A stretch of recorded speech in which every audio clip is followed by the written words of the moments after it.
बिस्मिल्लाहिर्रहमानिर्रहीम। अस्सलाम वालेकुम नाज़रीन, मैं आपका मेज़बान रमज़ान जट, आप देख रहे हैं मेरा यूट्यूब चैनल। मेरी दुआ है अल्लाह ताला आपको और आपके अहले खाना को हर मुसीबत से, हर तकलीफ से, हर परेशानी से महफूज रखे और अपना फजल करम आप पर और आपके अहले खाना पर बनाए रखे। डॉलर ऊपर जाता है तो कुछ लोग खुश हो जाते हैं, कुछ लोग गमगीन हो जाते हैं। डॉलर नीचे आता है तो कुछ लोग खुश हो जाते हैं, कुछ लोग गमगीन हो जाते हैं। ये डॉलर के साथ लोगों की खुशियां और गम क्यों जुड़े हुए हैं, यह आज इंशाल्लाह इस वीडियो में मैं आपको बताने की कोशिश करूंगा। अब यूँ समझिए कि मुझे कॉफ़ी पीने का शौक है और मैं कोलंबिया से बीन्स मंगवाता हूँ, कॉफ़ी मंगवाता हूँ, तो होना तो सूझ ये चाहिए कि मुझे उनको जो पैसे हैं वो कोलंबियन करेंसी में अदा करने चाहिए, लेकिन मैं उनको पेमेंट डॉलर में अदा करता हूँ। वो कहते हैं हमें डॉलर में आप अदा करें। ये डॉलर कैसे आ गया बीच में, ये इंटरनेशनल करेंसी कैसे बन गया, उसकी भी हिस्ट्री में आपको इस वीडियो में बताऊंगा। अब यूँ समझिए कि आपके पास एक आइलैंड है और मेरे पास भी एक जजीरा है। मैं अपने जजीरे पर प्याज उगाता हूँ और आप अपने जजीरे पर टमाटर उगाते हैं। आप एक साल में 100 टमाटर उगाते हैं और मैं 100 प्याज उगाता हूं। अब मैं कहता हूं कि जनाब मुझे एक टमाटर चाहिए, आप कहते हैं जी आप हमें एक प्याज दे दें, हम आपको एक टमाटर देते हैं। ये पुराना सिस्टम जो बाटर सिस्टम और वादा सिस्टम था उससे चल रहा है। आगे चलते हैं, आगे जाके समझ आएगी आपको, अभी नहीं। अब नया साल शुरू होता है, आप मेहनत ज्यादा करते हैं, आप 200 टमाटर उगा लेते हैं, जबकि मैं मेहनत नहीं करता और मैं 100 पर ही रहता हूं। अब क्या कीमत होगी? अब कीमत होगी मेरे 2 प्याजों के बराबर आपका एक टमाटर, यानी कि मेरा जो वैल्यू है प्याज की वो कम हो गई। मैं 2 प्याज दूंगा तो आप मुझे एक टमाटर देंगे, और अगर मैंने आपसे टमाटर लेना है तो मैं आपको कहूंगा जी मुझसे 2 प्याज ले लें और एक टमाटर आप मुझे दे दें। आपने मुझसे प्याज लेना है तो आपकी वैल्यू वही रहेगी।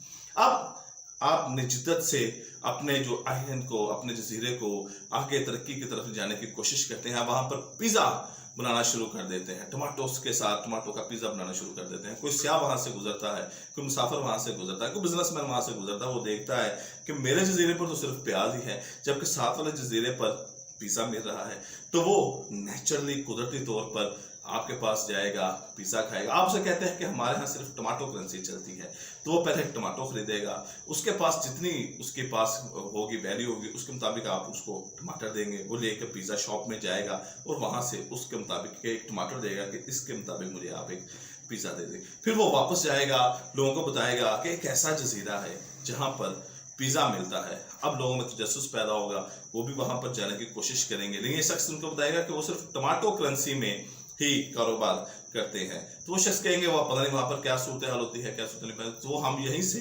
टमाटो करेंसी लेंगे। फिर वो टमाटो खरीदेंगे, फिर वो टमाटो अपने मुल्क में तलाश करेंगे कि हम इधर से टमाटो लेकर चलते हैं। वो वहां से टमाटो खरीदेंगे, आपके जजीरे पर आ जाएंगे और आपको वो जो पिज्जा खाने के लिए वो अपने टमाटो करेंसी देंगे। आपके टमाटो आपके पास ही आ गए और आपके जो प्रोग्रेस थी वो भी बढ़ गई। अब इस तरह समझे आपका एक मुल्क है और आप किसी डेवलप कंट्री से $100 देते हैं कि हमने अपना मुल्क चलाता है, जिसमें से 75 आप खर्च कर देते हैं, 25 आपके पास रह गए हैं।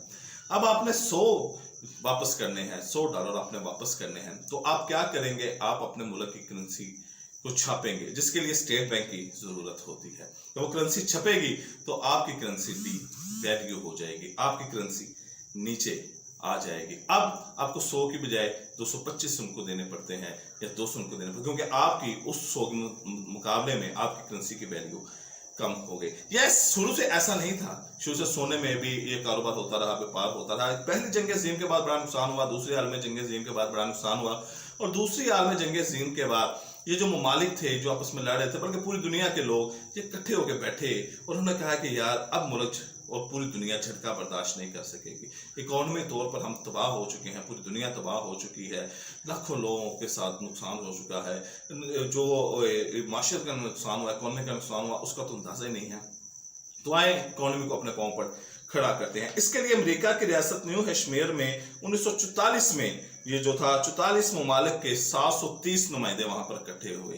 44 ममालिक के 730 नुमाइंदे वहां पर इकट्ठे हुए। वहां पर जो मैच पड़ा था वो एक बरतानवी जो थे इकोनॉमिस्ट उनका और अमेरिका इकोनॉमिस्ट का मैच पड़ा था। ये लगता है कि डॉलर किस तरह से यानी कि बन गया, इंटरनेशनल करेंसी बन गया, वो भी इंशाल्लाह मैं आपको वीडियो में बताऊंगा।